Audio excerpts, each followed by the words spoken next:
Yeah, this is our town hall meeting out in the park, and it's casual, and it's meant to be an opportunity for everyone to ask questions and find out answers to those issues regarding the park funding.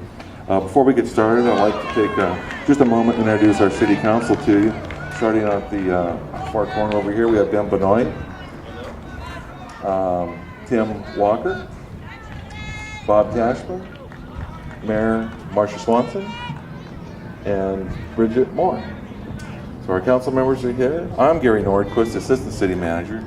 You met Paula, who's in charge of our emergency preparedness and our community services division, and has done just a fantastic job with our parks program.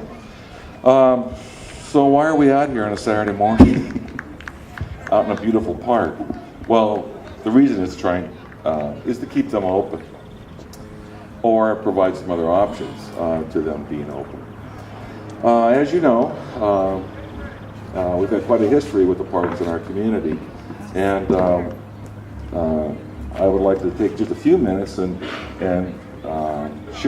have someone share that history with you, because a lot of effort has gone into these parks to open them and keep them in this situation, in this state.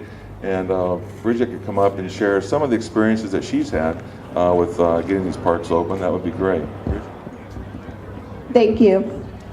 The parks were open, and then the community was allowed to vote, and it was $25 at that time, and they voted no.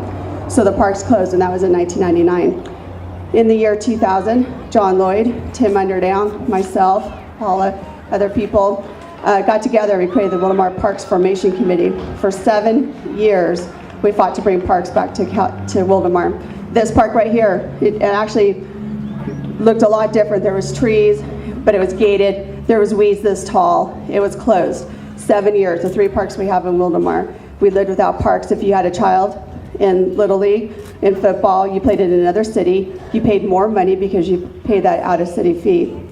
In 2006, we voted. We voted for $28 a year and $45 once the park was built. That passed in 2006 to 56% of the votes. The county then spent $7 million to rehab the parks, to bring them back up into this beautiful condition. Then in 2007, they were open, and we had a break. It was August 20, I don't remember the exact date. It was August 2007. Great big event here, hot dogs, the whole bit. Everyone loved it. The park's been open. They've been open 3 years. We loved it. Going along, paying our $28 happily to keep the parks maintained, until one Wildomar resident sued. At first he did lose. He then appealed it.